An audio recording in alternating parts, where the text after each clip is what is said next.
Assalamualaikum warahmatullahi wabarakatuh.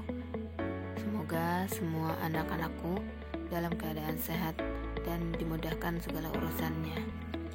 Selamat datang kembali dalam mempelajari pelajaran geografi di kelas 11. Materi kelas 11 di geografi semester 1 itu kita akan mempelajari 4 bab. Bab yang pertama adalah posisi strategis Indonesia sebagai poros maritim dunia. Kemudian bab yang kedua adalah flora dan fauna di Indonesia dan dunia.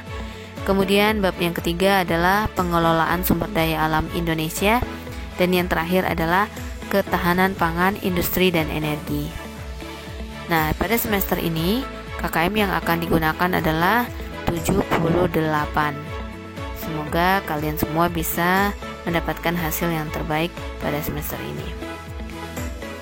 Baik, kita langsung saja masuk kepada bab pertama, yaitu tentang posisi strategis Indonesia sebagai poros maritim dunia. Indonesia merupakan negara kepulauan terbesar di dunia, sehingga hal tersebut menyebabkan Indonesia berpotensi menjadi poros maritim dunia. Apa itu poros maritim dunia?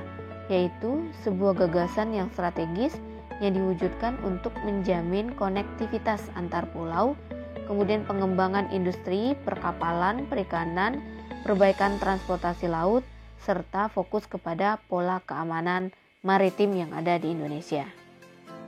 Sehingga dengan cara seperti itu, kita harus tahu bagaimana letak, luas, dan batas wilayah yang ada di Indonesia.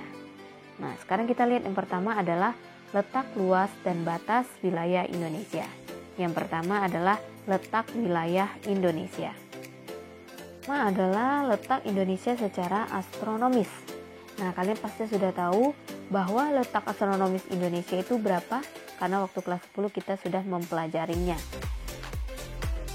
Secara astronomis, Indonesia berada di antara 6 derajat lintang utara sampai 11 derajat lintang selatan dan 95 derajat bujur timur sampai 141 derajat bujur timur. Nah, hal ini berpengaruh terhadap pembagian waktu yang ada di Indonesia. Nah, sehingga Indonesia memiliki 3 waktu yang berbeda, yaitu waktu Indonesia bagian barat, waktu Indonesia bagian tengah, dan waktu Indonesia bagian timur. Ini juga membuat Indonesia berada di daerah khatulistiwa, sehingga Indonesia memiliki iklim tropis. Kemudian yang kedua adalah letak secara geografis. Nah, letak secara geografis Indonesia berada di antara 2 benua dan 2 samudra, yaitu benua Asia dan benua Australia, dan Samudra Pasifik dan Samudra Hindia. Nah, tempat yang seperti ini pengaruhnya terhadap Indonesia apa? Sehingga Indonesia bisa dikatakan sangat strategis dalam konteks jalur perdagangan, jalur transportasi, dan jalur pelayaran dunia, karena berada di persimpangan lalu lintas dunia. Nah, secara geografis, salah satu penentu dalam melakukan hubungan internasional, sehingga memberikan kemudahan bagi Indonesia untuk meningkatkan ekonomi nasional dari akses ekspor produksi dan pemanfaatan pelabuhan kapal-kapal yang lewat. Kemudian yang ketiga adalah letak secara geologis. Secara geologis, Indonesia merupakan daerah pertemuan 3 lempeng tektonik besar, yaitu lempeng Indo-Australia, Eurasia, dan lempeng Pasifik. Nah, pengaruhnya terhadap Indonesia adalah Indonesia banyak memiliki gunung api yang aktif. Nah, selanjutnya adalah letak Indonesia secara geomorfologis. Nah, secara geomorfologis adalah letak berdasarkan tinggi rendahnya suatu tempat terhadap permukaan air laut. Nah, letak geomorfologis Indonesia berdasarkan bentuk permukaan bumi, banyak sekali ditemukan di Indonesia itu ada dataran rendah, dataran tinggi, pegunungan, dan sebagainya. Selain itu, Indonesia juga banyak ditemukan batu-batuan induk. Nah, sehingga hal ini berpengaruh terhadap barang tambang dan mineral. Nah, Indonesia merupakan salah satu negara yang menghasilkan tambang terbesar, baik itu batu bara maupun yang berhubungan dengan minyak bumi. Selanjutnya, letak Indonesia secara maritim. Kalau dilihat di sini, Indonesia banyak sekali dikelilingi oleh laut-laut, kemudian dikelilingi oleh 2 samudra dan 2 benua, sehingga menjadi salah satu negara yang memiliki banyak laut.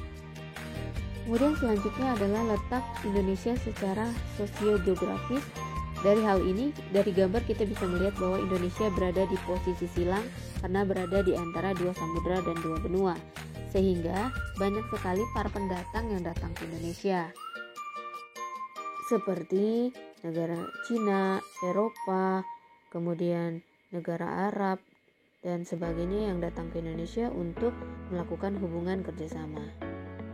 Kemudian selanjutnya adalah letak Indonesia secara sosioekonomi.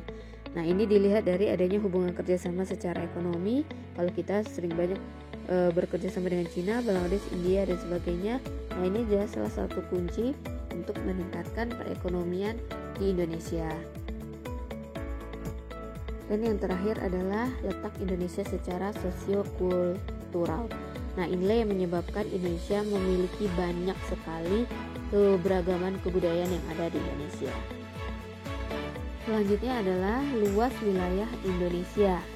Menurut Badan Pusat Statistik pada tahun 2014, luas Indonesia itu adalah 1913.504 km persegi, dengan memiliki pulau sebanyak 17.504, baik itu pulau-pulau besar maupun pulau-pulau kecil. Sedangkan batas wilayah Indonesia terbagi menjadi 3. Yang pertama adalah batas daratan. Nah, secara batas daratan teritorial yang ada di Indonesia itu berbatasan dengan Malaysia, kemudian berbatasan dengan Papua Nugini, dan berbatasan dengan Timur Leste. Nah, kemudian yang kedua adalah batas lautan. Secara batas lautan, Indonesia terbagi menjadi beberapa batasan. Yang pertama adalah landas kontinen, kemudian batas laut teritorial, dan yang ketiga adalah batas laut zona ekonomi eksklusif. Sedangkan yang ketiga adalah batas udara. Nah, batas udara terdiri dari 2, ada secara batas udara horizontal, ada batas udara secara vertikal. Nah, kalau secara horizontal berarti berhubungan dengan luas wilayah negaranya, sehingga nanti dihitung dengan 12 mil laut diukur dari garis pangkal. Itu menurut UNCLOS pada tahun 1982. Nah, sedangkan yang kedua adalah secara vertikal. Secara vertikal ini diukur dengan adanya udara setinggi 100 km. Ini menurut UNCLOS. Kemudian ada juga berdasarkan ketinggian 100 sampai 110 km. Nah, sedangkan di Indonesia berdasarkan pasal 6 ayat 1 bahwa secara vertikal pengelolaannya itu ketinggiannya mencapai 110 km dari permukaan bumi. Kita kembali lagi kepada batas laut yang ada di Indonesia. Batas laut yang ada di Indonesia itu terbagi menjadi 3. Yang pertama ada batas landas kontinen. Nah, kalau batas landas kontinen ini diukur berdasarkan kedalaman laut kurang dari 200 meter, sehingga wilayah laut dangkal dengan kedalaman 200 meter merupakan bagian dari wilayah negara yang berada di kawasan laut tersebut. Nah, sehingga contohnya antara Indonesia dengan Malaysia, Singapura di daerah kawasan Selat Malaka. Kemudian yang kedua batas laut teritorial. Nah, ini adalah batas perairan suatu negara yang ditarik dari pantai terluar. Pantai terluarnya sejauh 12 mil atau 19,3 km dari ke arah laut lepas. Kemudian yang ketiga adalah zona ekonomi eksklusif. Nah, ini memiliki jarak 200 mil dari pulau terluar di Indonesia. Nah, sebagai negara yang memiliki zona ekonomi eksklusif, Indonesia memiliki hak atas ZEE tersebut. Nah, yang pertama adalah Indonesia berhak melakukan eksplorasi, eksploitasi, pengelolaan dan konservasi sumber daya alam. Selain itu, Indonesia juga berhak melakukan penelitian, perlindungan, dan pelestarian laut, dan mengizinkan pelayaran internasional melalui wilayah ini dan memasang berbagai sarana prasarana perhubungan laut. Kesimpulannya, hari ini kita membahas letak, luas, dan batas wilayah di Indonesia. Sampai di sini dulu penjelasan pada hari ini. Kalau ada yang mau ditanyakan silahkan untuk bertanya melalui WA ataupun melalui Google Class yang ada. Materi selanjutnya kita akan membahas tentang karakteristik wilayah daratan dan perairan di Indonesia. Oke, sampai di sini dulu. Terima kasih sudah menonton video pembelajaran geografi kelas 11 IPS. Sampai jumpa. Assalamualaikum warahmatullahi wabarakatuh.